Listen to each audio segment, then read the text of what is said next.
ज्ञान प्राप्त नहीं किया जाता है, बल्कि अज्ञान त्याग कर ज्ञानी बन सकते हैं। तो दोस्तों, आइए एक बोध कहानी के माध्यम से जानते हैं कि ज्ञानी व्यक्ति कैसे बन सकते हैं। आखिर ज्ञान प्राप्त होता कैसे है? कर्म से, धर्म से या योग से? कैसे होता है, आइए जानते हैं। भगवान बुद्ध को ज्ञान प्राप्त हुआ। जब लोगों को पता चला कि बुद्ध को ज्ञान प्राप्त हुआ है, तो वह जानना चाहते थे कि बुद्ध को क्या ज्ञान प्राप्त हुआ है। उन्होंने क्या नया जाना? नया इसलिए क्योंकि दुनिया में पहले से ही ज्ञान का भंडार पड़ा था। जिस ज्ञान को सब जानते हैं, उससे अलग बुद्ध ने क्या पाया? बुद्ध के समीप एक व्यक्ति आया और उससे कहा, बुद्ध, मैं एक ज्ञानी व्यक्ति हूँ। मैंने सभी शास्त्रों का अध्ययन किया है। मैंने वेद पुराण पढ़े हैं। मैंने गहन चिंतन किया है, मनन किया है। मैंने सुना कि आपको भी ज्ञान की प्राप्ति हुई है।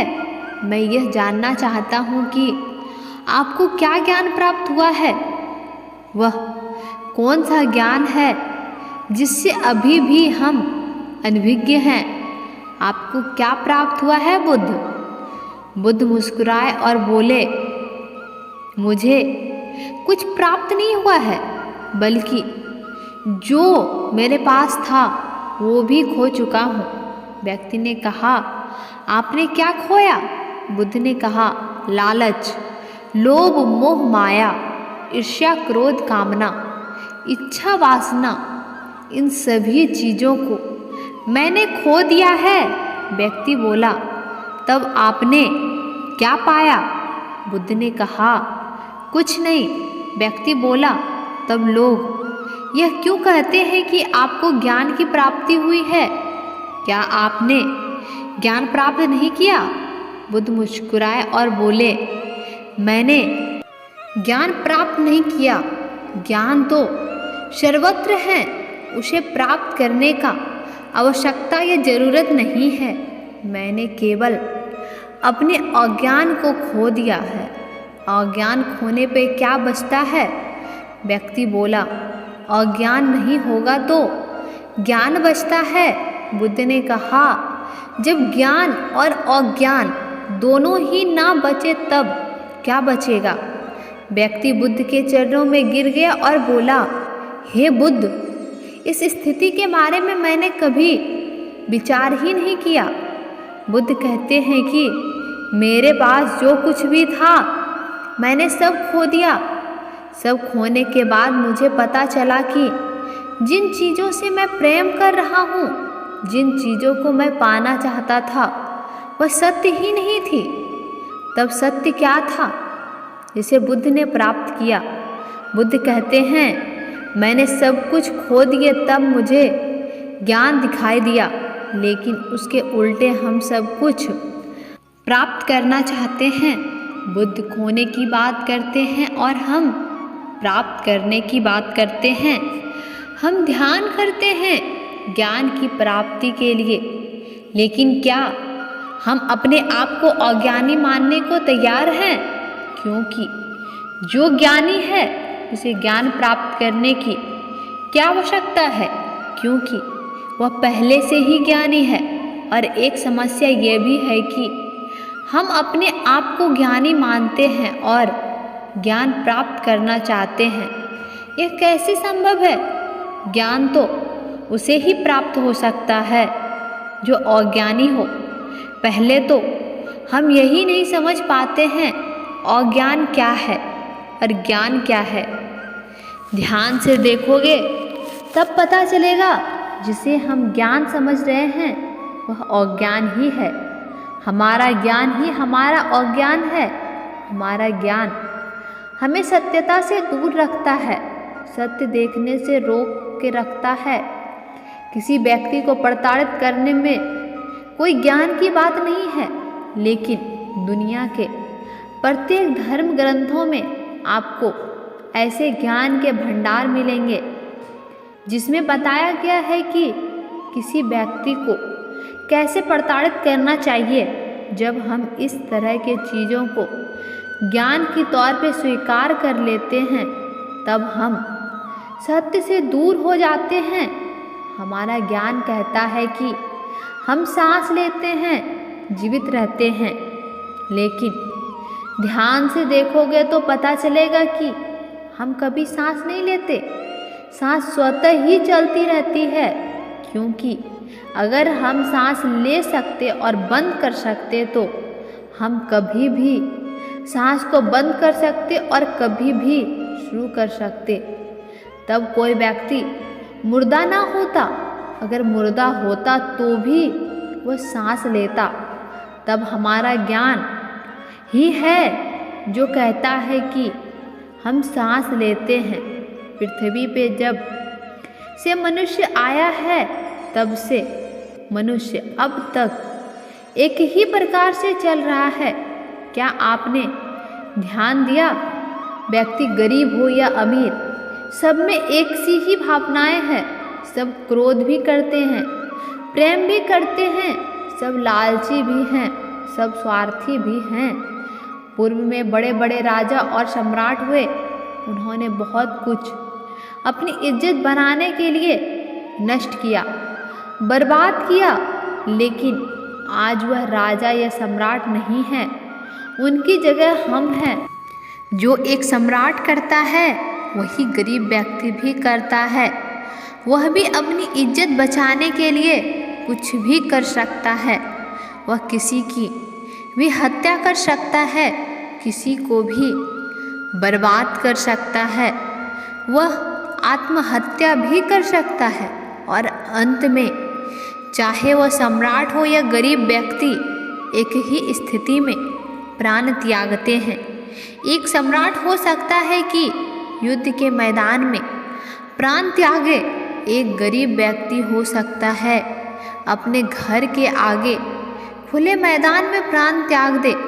प्राण निकलने में पीड़ा एक सी ही होती है। हजारों सालों में सब एक सा ही घट रहा है, उसमें कोई बदलाव नहीं है, सिर्फ चेहरे बदल रहे हैं। फिर भी हम इतने ज्ञानी व्यक्ति हैं कि इन सब से हम कुछ नहीं सीखते। हम भी वही गलतियां दोहराते हैं जो पहले से ही हो चुकी है और उसका परिणाम भी हम जानते हैं, फिर भी वही गलतियां बार बार करते हैं। इसलिए बुद्ध कहते हैं हम अज्ञानी हैं। जिसे हम अपना ज्ञान समझ रहे हैं वही ज्ञान हमें सत्यता से दूर रखता है। बुद्ध जो सत्य का बात करते हैं उन्हें जो सत्य मिला है या जो सत्य होता है वह सर्वत्र होता है। वह हर स्थिति, वह हर समय एक सा ही होता है, इसमें कोई बदलाव नहीं होता। लेकिन हमारा जो ज्ञान है, हमारा जो सत्य है वह हर स्थिति में बदल जाता है, समय और स्थान के हिसाब से बदल जाता है, वह व्यक्ति के हिसाब से बदल जाता है। एक सत्य जो भारत में और सत्य है वह दूसरे देश में असत्य हो सकता है। जैसे प्रेम एक सर्वत्र सत्य है, हर जगह हर स्थिति में एक सा ही होता है, सभी जीवों में यह एक समान ही प्रकट होता है। इसलिए बुद्ध प्रेम और करुणा की बात करते हैं, लेकिन वह देश प्रेम और करुणा की बात करते हैं, हाँ उसे समझ नहीं पाते। प्रेम तो हम भी करते हैं, लेकिन क्या वास्तव में हम प्रेम करते हैं? एक पति कहता है मैं अपनी पत्नी से बहुत प्रेम करता हूँ। कुछ समय पश्चात वही पति अपनी पत्नी का हत्या कर देता है। अब यह कैसे संभव है? पहले प्रेम था और अब उसकी जगह क्रोध ने ले ली, क्योंकि यहाँ प्रेम था ही नहीं, इसलिए समय के हिसाब से यह बदल गया। हम प्रेम या किसी प्रकार का व्यवहार कहाँ से सीखते हैं? हम ये सब अपने आसपास के वातावरण से, समाज से सीखते हैं। हमारे बुद्धि हमारे विचारों से निर्मित हो रही है। यह विचार बाहर से मस्तिष्क में डाली जा रही है, जिससे हमारी समझ विकृत होती जा रही है। प्रेम एक स्वाभाविक प्रक्रिया है जो स्वयं प्रकृति की देन है और यह प्रकृति का हिस्सा भी है। प्रकृति आपसे प्रेम करती है, वह आपका सभी प्रकार से ध्यान रखती है। वह कभी आपसे किसी प्रकार का मांग नहीं करती, जबकि आप ही प्रकृति को नष्ट करने में लगे रहते हैं। यह वह प्रेम है जो हमारे अंदर भी होता है, लेकिन हम इसे भूल गए हैं। जिस प्रेम को हम जानते हैं वह बनावटी है। उसे हमने बाहर से सीखा है, बाहर यानी अपने समाज से सीखा है। समाज में जैसा दिखाया जाता है हम बिल्कुल वैसा ही करना चाहते हैं। हम वैसा ही प्रेम करना चाहते हैं। हम उसी को दोहराना चाहते हैं। हम अच्छा देखना चाहते हैं। लोग हमें देखें और कहे, देखो इसमें कितना प्रेम है। वास्तव में जो सत्य है वह बहुत दूर नहीं है, बिल्कुल हमारे पास ही है। वह हमारे अंदर ही है। हमने अपनी आँखों पे पट्टी बांध रखी है, या हम देखना ही नहीं चाहते, या हम कहें कि हम इतने व्यस्त हैं। यह हमें सोचने का समय ही नहीं है कि हम जो रोज कर रहे हैं उससे हटकर और कुछ भी हो सकता है। अपनी सामाजिक बुद्धि को छोड़ दे। जो समाज में सिखाया गया है उसे एक बार भूल जाएं और स्वयं को समझे। आपके सबसे नज़दीक आप खुद ही हैं। आपसे ज़्यादा, आपसे नज़दीक कोई और हो ही नहीं सकता। दूसरे के तुलना में आप स्वयं को बेहतर जानते हैं। देखिए कि आप क्या जानते हैं, कि आपने अपने बारे में क्या जानते हैं। या फिर ऐसा भी हो सकता है आप अपने बारे में कुछ जानते भी हैं या नहीं, या अपना जीवन ऐसे ही जिए जा रहे हैं, रोते चिल्लाते मर जाना यही जीवन का उद्देश्य है। कदापि नहीं। एक बार अपने जीवन के बारे में ज़रूर सोचें। धन्यवाद दोस्तों। आपको यह वीडियो कैसी लगी कमेंट बॉक्स में लिखना ना भूलें। इससे आपको कैसा ज्ञान प्राप्त हुआ ज़रूर बताएं।